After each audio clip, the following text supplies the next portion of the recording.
All right, so we got the permission. Thank you. Uh, okay. Alhamdulillah, wassalatu wassalamu ala rasulillah, ma ba'd.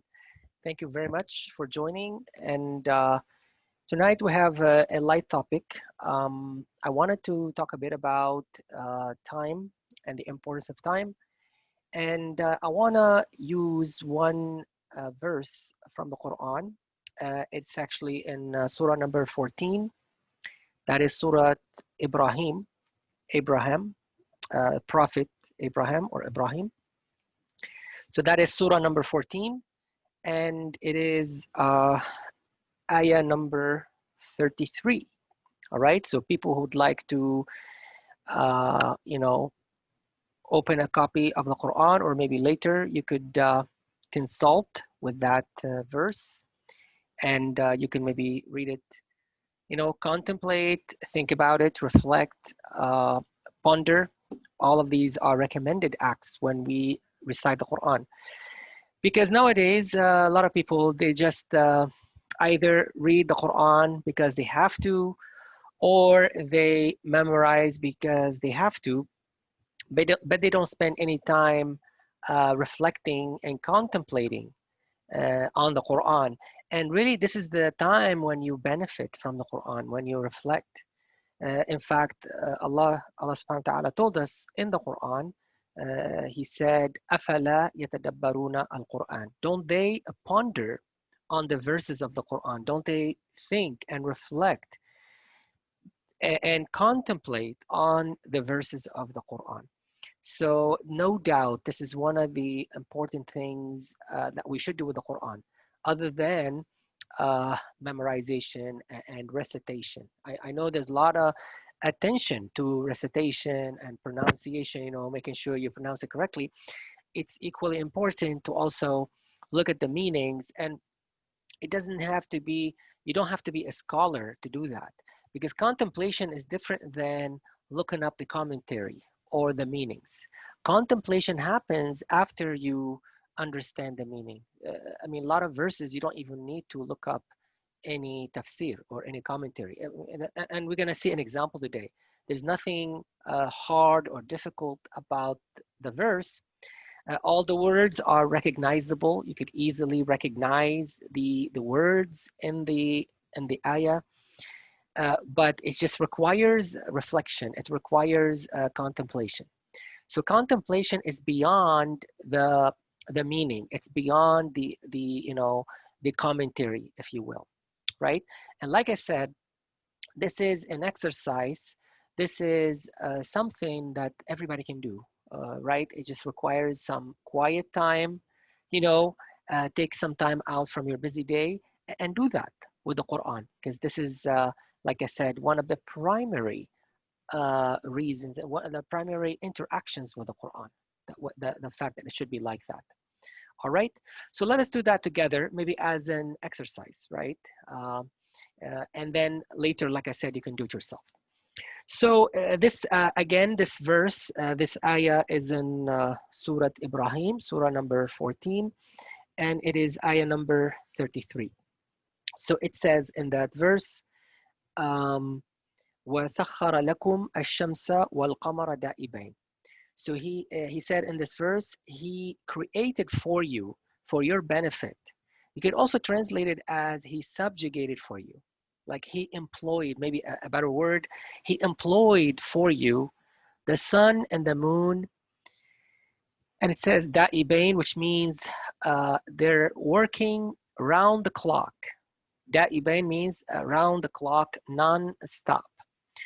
So imagine the sun and the moon being created for our sake, for our benefit. Now, I know the materialistic view these days says like nothing in the universe is created for us. We're just full of ego, and this is why we think so. This is why we think that everything is created for us. So that is no doubt a view out there. You hear about it, I'm sure, or you will hear about it in the future if you haven't already. And like I said, it's a materialistic view. It's based on the view that, well, the universe is there by itself. like there's no creator or anything like that. That's why they came up with that view. There's nothing special about the human being, and there's nothing that is created for our service. But the message of the Quran is different. It says that these things were created for our service. Now, it doesn't mean that we undermine or belittle the importance of those things, or that they cannot serve any other purpose, right? I mean, there's nothing contradictory about that, right? The fact that they serve us, but they also serve other purposes. That's totally fine, all right? So we should approach it with that open mind. And when we see something like this, that the sun and the moon were subjugated or employed for our service, it does not mean at all that they cannot serve any other purpose, right? But as you see so far, these are easy meanings. It's nothing difficult to understand. It just says that the moon and the sun are around us, and they are great bounties or great blessings from God. And they are doing us a service, right? وَسَخَّرَ لَكُمْ اللَّيْلَ وَالنَّهَارَ. And he also created for you, and he employed for you the night and day. So like you read this verse, and like I said, there's nothing, you don't have to look up commentary after commentary, but what you can do with that verse or verses like it is you can do a lot of contemplation.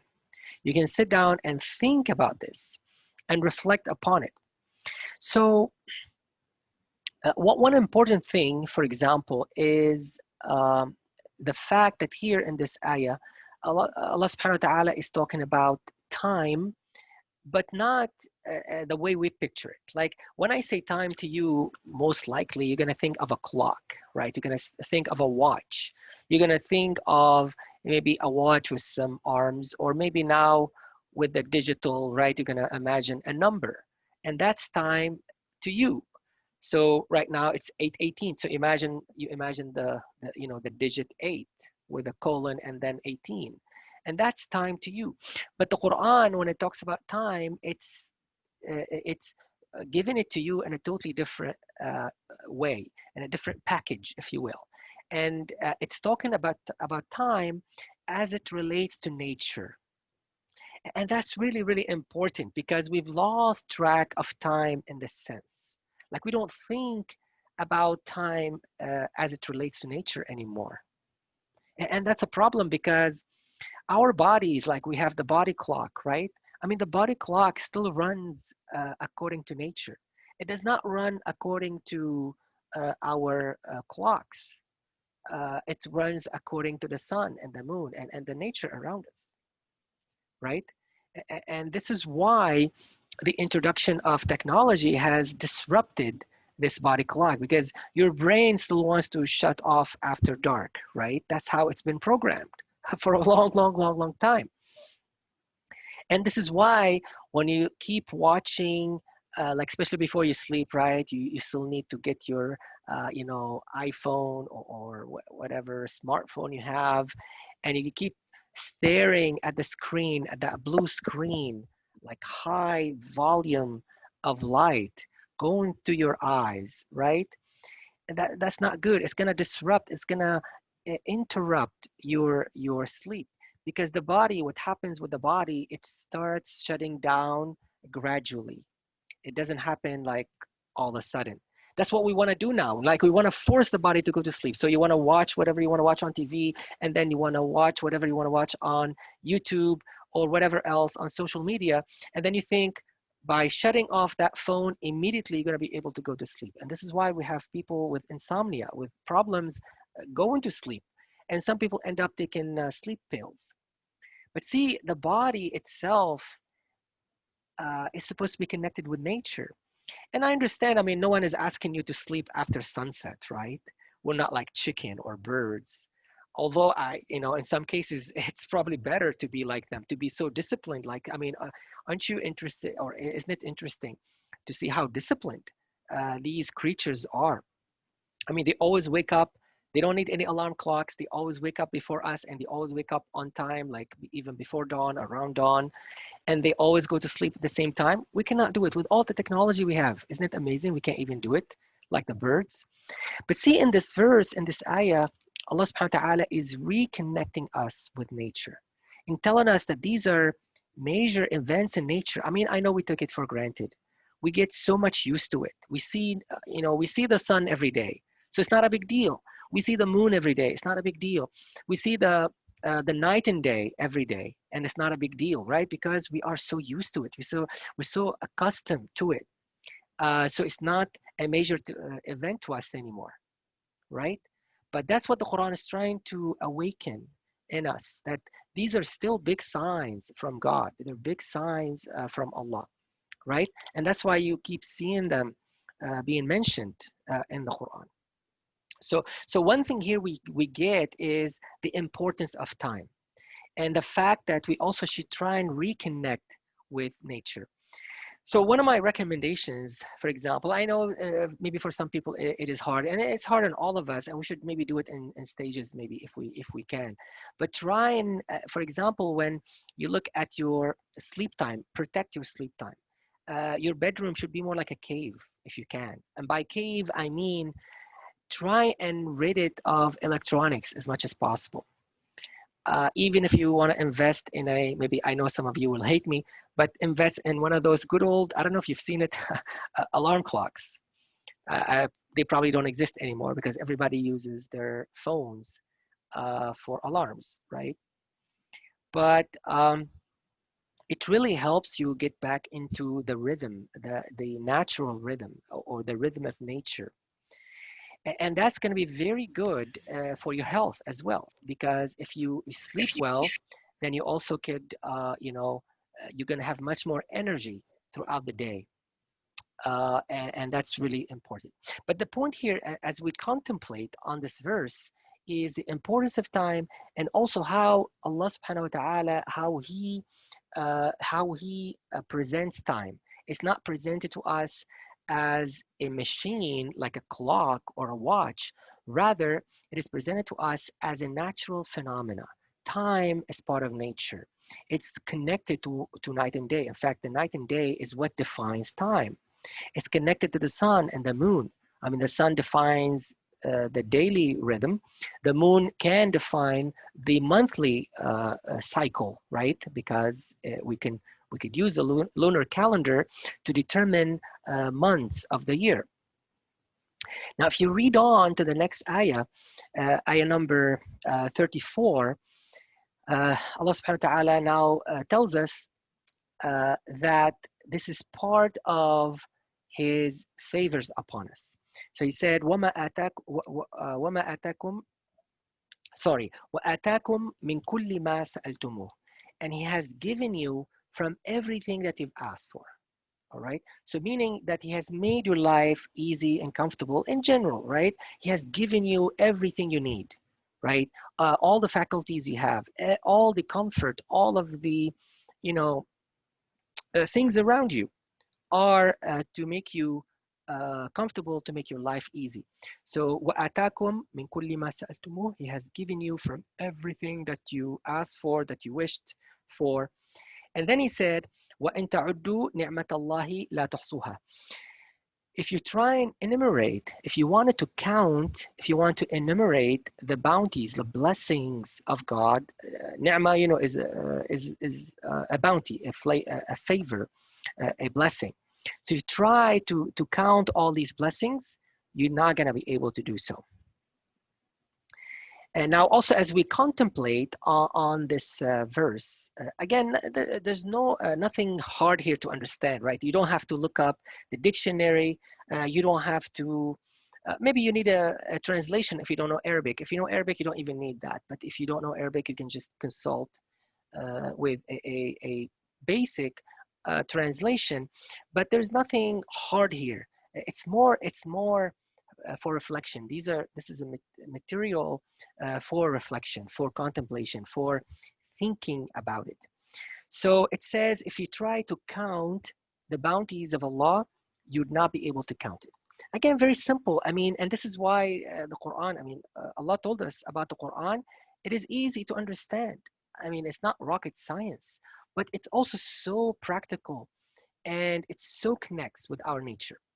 So here it's not, basically, it is not telling us not to count the bounties or the blessings of God. It's telling us if you try to count them, you're not going to be able to enumerate all of them. Like no matter how much you do, no matter how much you count, there'll be more that you won't think of. Now, again, this is not discouraging us from counting, rather, it is encouraging us. But it's telling us there's no limit, basically. And this is why we are actually encouraged to sit down whenever you have time. It could be before you sleep, or maybe when you wake up, any time of the day or any quiet time, to always reflect on the bounties and the blessings we have in our lives. And in modern days, nowadays, a lot of psychologists and a lot of studies have shown that gratitude in general, being grateful, being thankful, and basically counting your blessings, no doubt is important, is so essential to our well-being. It is so essential to positive thinking, to be grateful and to have this gratitude, right? But the Quran told us that, and not only that, it told us how to do it. So every day, if you think about it, you're going to come up with different, gratitude or reasons to be grateful, right? And it could be different every day because every day you have different encounters. Maybe at different days you have different accomplishments, right? So you're going to be grateful for those things, but you also can be grateful for the things that we take for granted. Like whatever we have around us, whether it is the house, the shelter we have, the food we enjoy, the company we have, the family, the friends we have, and so on, right? But what is also important to realize that this verse came after the verse talking about time, talking about night and day. And that tells us that time itself is a bounty. The fact that we have time is a blessing from God. Now, what does that mean? Well, it means that just like we're not supposed to squander money, just like we're not supposed to waste any food because it is a bounty, because it is a blessing, likewise, we're not supposed to waste any time. We're not supposed to squander our time. So I know this is easier said than done, and this is almost like a cliche. We hear it all the time. But what do we do? Well, maybe I'll give you a couple of advice, and then we'll open for questions and maybe a conversation. But one of the important things, I don't like, by the way, I don't like to-do lists. I don't like very tight schedules, like where you see some people scheduling their time, and every half an hour they have something to do, and they have to finish right on time. Like if they have a conversation, they have to interrupt the conversation because the time is over. You don't have to be tyrannical about time. But what you want is every day, you want to decide the most important things. And we call them rocks. Rocks are the major things. Like you have to accomplish maybe one, even if you accomplish one thing in that day, which is like the highlight of the day, that makes that day memorable for you. So maybe a few weeks later, you can remember that day, wow, I accomplished one thing and that was major, right? And the rest of the day could be anything else you want to do, right? So you basically have to allocate the rocks, the major things. And once you've done that, then you can put all the small rocks and the sand and everything else. And by small rocks, I mean maybe the game you wanted to play, the YouTube video you wanted to watch, anything else you wanted to do that is not necessarily important, that can come later. But you have to take care of the rocks first. And you can do that experiment. If you got a container and you wanted to put sand first, and then you want to put the rocks, they're not going to fit. But if you put the rocks first, and then when you pour the sand, what's going to happen? The sand will go in between the rocks and it'll fill in all the blanks. It'll fill in all the empty spaces. And that's the best utilization of that container. Likewise, you can think of time as a container.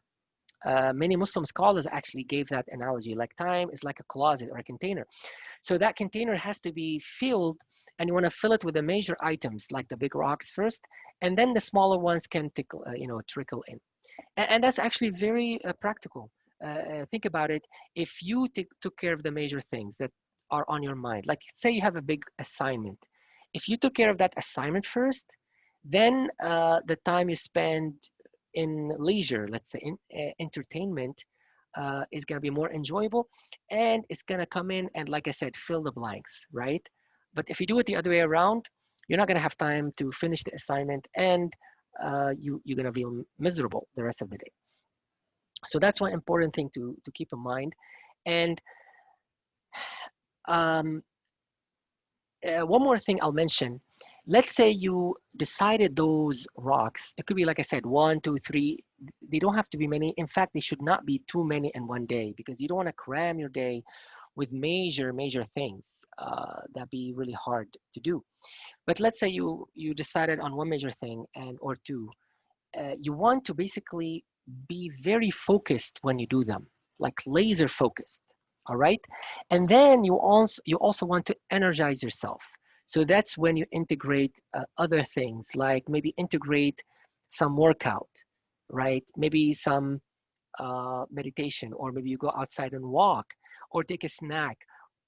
You do need all of these things to energize you, to keep you energized throughout the day. So you're going to need that major thing, the highlight, the big rock. You're going to need the laser focus, and you're going to need those energy moments, or the moments to energize yourself. And inshallah, that way, it's a very practical approach. It's not very a tyrannical approach where you're watching every minute, but also it's not when you're like very loose and you don't watch your time at all. Okay, so I'll stop here, and hopefully this was a good example of reflecting on just a couple of verses. Really easy, really simple. But and as you said, you don't require a lot of knowledge in Arabic or in the Islamic sciences. It just requires you know, an open mind and a sharp intellect. You're paying attention basically, and just being reflective. All right. So I'll stop here, inshallah. And if you have any comments, questions, even like any ideas you want to share, remarks, inshallah, we can do all of it.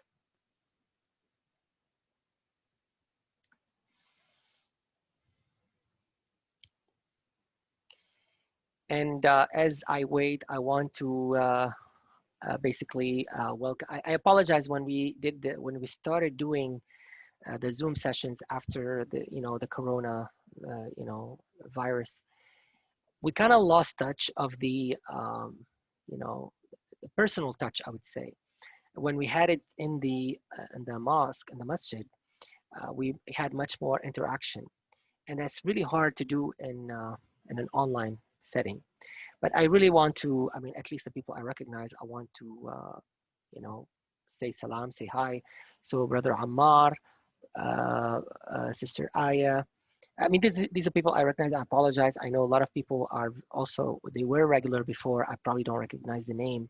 Maybe we should do a session where we get to know each other a bit more. But um, Brother Laith, of course, Brother Omar, Shamaila, Brother Saad, and many others, inshallah. So I want to welcome all of you. And yeah, if you have any questions or any ideas you want to share, we can do either. You can type them, or you could raise your hand and we can have you talk, inshallah.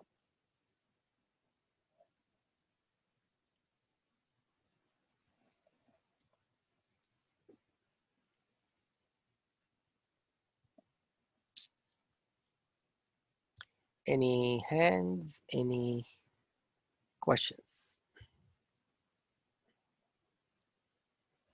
And of course, if not, then we can end on time. That way we don't have to reconnect, because we know that we have this 40-minute cutoff. Okay, we have a hand. If we can let Brother Ammar speak, the host, please. Okay. So a while ago, I came across this. Okay, admittedly, it's not from the most reliable source. I'll admit that. But on Reddit, on R Islam on Reddit, they on some rather and some other Islamic subreddits, they were talking about how voting is haram and that kind of stuff. And that's actually the reason I took so long to raise my hand. I was trying to look for the exact post. But yeah, there's a Brother lot of. Ammar, where were you yesterday? You know, I had a full lecture just about that topic. Oh damn, You I must missed have it. missed it then. Yeah, yeah. I don't know. I mean, we're not doing a good job, I guess, advertising all the different events we do. But yesterday, so we're doing this weekly event. So kind of like on Saturday, the SNH we do kind of for the youth. On Friday, it's for adults. But really, I don't really care. I mean, there's not much difference in my opinion. I think all of you are, you know, old enough to understand these topics. I mean, they're not really complicated, anyways. Anyway, the whole lecture was about voting. And since you missed it, I still would, I don't know if you have access to my Facebook.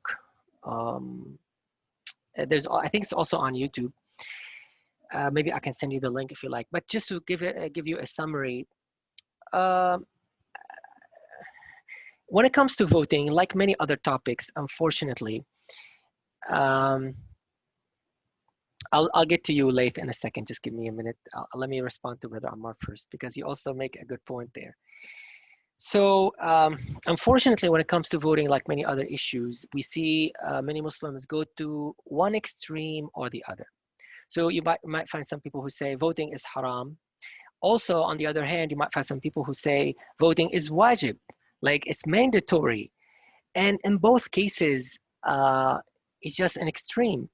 Because when you say voting is haram, basically what you're saying that if you vote, you're earning a sin. You're committing a sin. Likewise, if you okay, well, the meeting will end in 10 minutes. I'll try and rush. If you say that voting is wajib, is mandatory, that has a meaning in Islam. It means that if you don't vote, you're sinful. And the reality of the matter, it's neither. Voting is a worldly matter that falls in between these two extremes, and it's based on the circumstances. There's an important principle in Islam that is based on the fact that we should reduce harm as much as possible. We should maximize the benefit and reduce harm. And voting, is exactly that. So when we vote, we should look and see, is voting in this particular case, is it good for me, for the community, for the society at large, right? And voting for a particular person. I would rather vote for an issue, by the way, not for a person. But whoever we're voting for, whatever we're voting for, we should ask ourselves that question. Voting for a particular person, is it maximizing the benefit and reducing the harm? Okay? It's never about, and that's what some people, think, and that's where the mistake is made.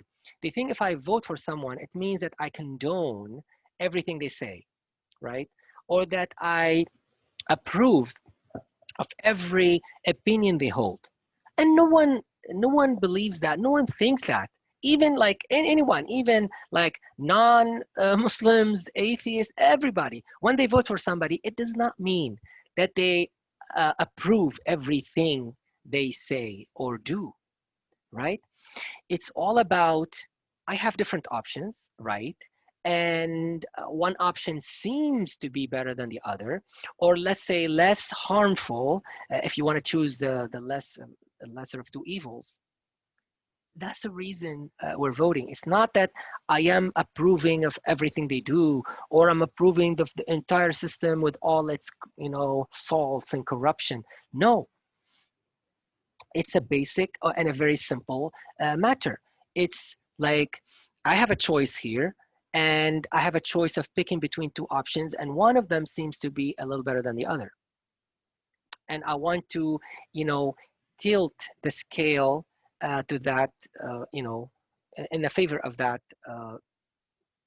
person or issue. Just because of that, just because I think it has more benefit to the community, to the society, or it has less evil. That's it. Once we understand it that way, there's no, I mean, some people make it, I mean, I talked about it, and it's a 1 hour lecture. Some people think it is, you know, uh, condoning the whole system, or the whole, party with all its faults. Or even some people call it shirk, associating with God. How is it associating with God? I mean, and idolatry. It's not idolatry. So we have to be aware, and we have to be clear from these extremities, these exaggerations. We have a lot of exaggerations in the Muslim atmosphere nowadays, and in the Muslim environment. Unfortunately, we have a lot of extremes. We have one extreme, and then you find other people take the other extreme. We need some place in the middle. We need some moderation. And that's something really important for you guys, the youth, to really look for the middle ground, the middle way, and not to be attracted or to be, you know, uh, taken by one extreme or the other. All right. I really want to get to Brother Lath's comment here. Let me see if I can access it. So, uh, well, sorry, it's private, but okay. Question is, so am I saying that we should not plan too much ahead of time? I mean, it depends. Planning, for example, has a purpose, but planning could be for 5 years, right? And that's fine. You can plan for 5 years, but that's not enough. Planning for like the future, for what you want to do in 1 year or 5 years, is one thing. You still need it. Like you might say, well, I want to graduate in 5 years, or I want to study this particular field, and I want to do those things in order to qualify. That's fine. But that's not going to tell you what you're going to do every day. That's not going to tell you what you're going to do every week. And for those things I'm saying, you also have to stay uh, away from two extremes. One extreme is it tells you, they want you to do like a long to-do list, and they want to tell you what to do every second, every minute, and you cannot waste a single minute. And I'm saying that's not humanly possible. And you become your own tyrant if you do that. So that is one extreme where people are very, very particular about every minute, and they want to follow a very, strict schedule. But the other extreme is where you don't do anything and you just let it happen. Let, events happen to you. So you don't really intend to do anything. And you cannot accomplish anything in life if you don't intend it. If you're just waiting for things to happen to you or for people to come and tell you what to do, you cannot accomplish anything either. So what I'm saying is a middle approach where every day just pick one major thing you want to accomplish. And that may, when I say major, it doesn't mean that it has to be super serious. Maybe one day on the weekend, you might say, well, I want to cook dinner for the family. I want to help my mom and dad, right? So you can tell your mother, I'm going to take care of it, right? So that could mean if you drive, for example, you go do the shopping. If you drive, if you don't drive, obviously, you try and ask someone. You probably create the grocery list and then ask someone to do it for you. But you take care of everything. That could take like half a day to do everything, like from start to end. You may have to look up some, I don't know, some recipes online, and then you have to do the actual cooking, which could take time. And then you may have to take care of, I don't know, the dishes. So that could be a major event for that day, right? So every day you just pick one highlight or two, but not too many because you're going to be distracted and you cannot focus. So every day should have a focus, should have a focal point, if you will. And then the rest of the day, you can allow for all the other stuff, all the mundane tasks, all the stuff you have to do, all the habits you have, all your rituals, whatever they are, right? So that was my suggestion. All right. Any other questions? Also, I'm warning you, I think the session could end any minute. And I think since there are not many other, I don't see many other questions, we can just let it end. We don't have to reconnect like every time. So that way we give you more time, right? Because our talk was on time, about time. Any last questions, quick ones? Anyone?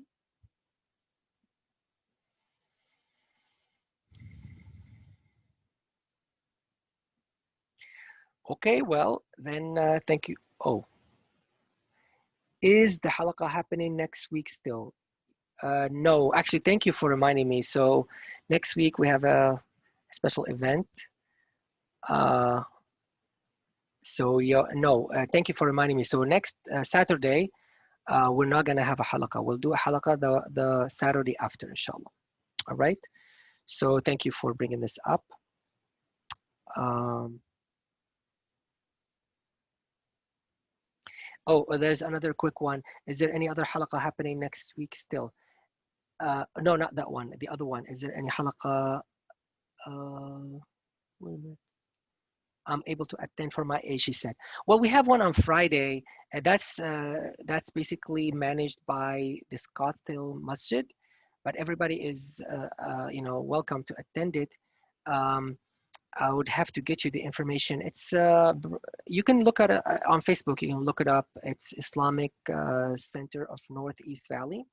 Go to their page. They have a Facebook page, and there you can find all the information you need. Again, it's the Islamic Center of Northeast Valley.